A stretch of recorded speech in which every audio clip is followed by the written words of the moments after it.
Hello future doctors. तो स्वागत है आप सबका हमारे चैनल पे। तो एनएमसी ने हाल ही में एक नोटिफिकेशन जारी किया है जिसमें उसने इंडिया में जो मेडिकल एजुकेशन है उस पर रेगुलेशन डिसाइड किए हैं कि एक मेडिकल एजुकेशन को कैसा होना चाहिए इंडिया में, जिसमें उसने बताया कि मेडिकल कॉलेजेस को क्या करना चाहिए, स्टूडेंट्स को क्या करना चाहिए, नीट के एग्जाम के लिए कुछ एलिजिबिलिटी क्राइटेरियाज बताए, रिजल्ट के बाद टाई ब्रेकर जो होगा उसका रूल बताया, कॉमन काउंसलिंग के रूल के बारे में बताया। तो काफ़ी सारे उसमें रेगुलेशन दिए गए हैं जिसको एनएमसी जल्द से जल्द लागू करना चाहता है। तो आइए इसके बारे में अपन डिस्कस करते हैं जो अपने काम का है। नीट और नीट काउंसलिंग से रिलेटेड जो भी रेगुलेशन है उसको इस वीडियो में अपन डिस्कस करते हैं। तो आपको ये वीडियो एंड तक देखना है। तो चलिए शुरू करते हैं। तो सबसे पहले एनएमसी ने बताया है कि नीट की जो एग्ज़ाम है वो एनएमसी खुद भी करवा सकता है या फिर किसी अथॉरिटी को डिसाइड कर सकता है या मल्टीपल अथॉरिटीज़ को भी डिसाइड कर सकता है नीट की एग्ज़ाम करवाने के लिए।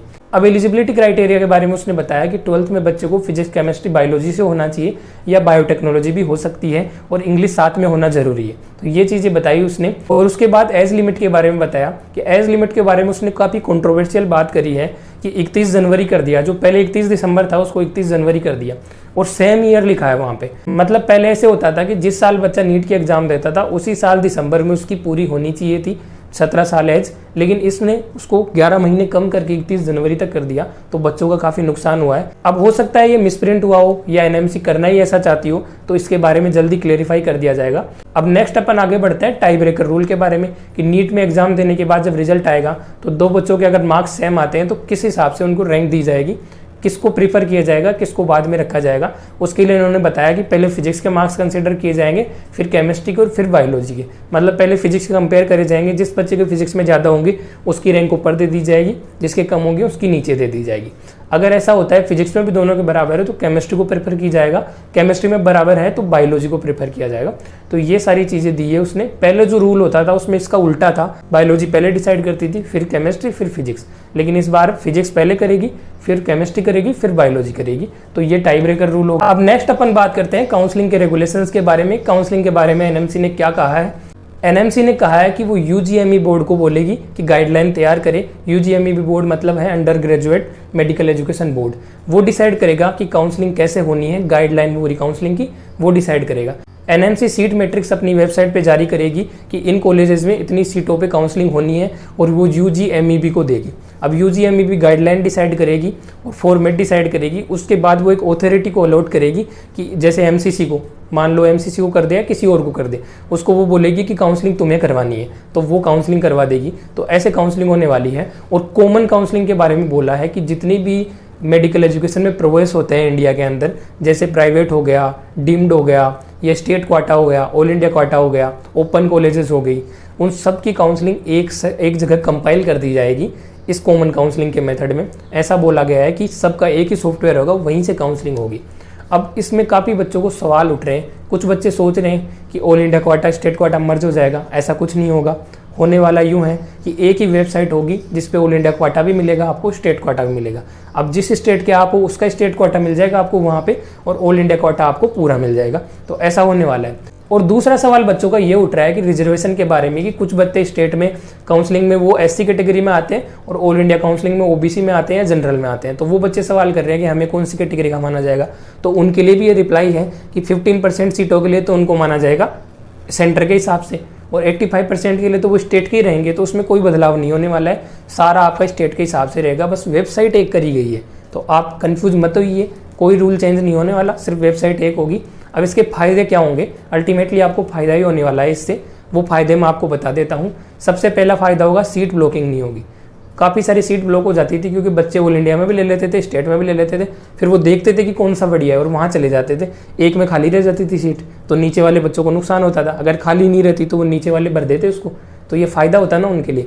लेकिन अब है वो एक टाइम पे एक ही सीट अलॉट होगी, इसलिए सीट ब्लॉकिंग नहीं होगी। दूसरा फायदा क्या है, दूसरा फायदा है आपको बार बार फीस नहीं देनी पड़ेगी। उसमें बच्चों को है ना पहले अलग अलग रजिस्ट्रेशन करवाने पड़ते थे, ऑल इंडिया में अलग, स्टेट में अलग, ओपन में अलग। अब क्या है, कॉमन काउंसलिंग होगी तो सबकी फीस एक जगह ही लग जाएगी, एक जगह ही सिक्योरिटी मनी लग जाएगी। तो नुकसान होने का चांस काफी कम है।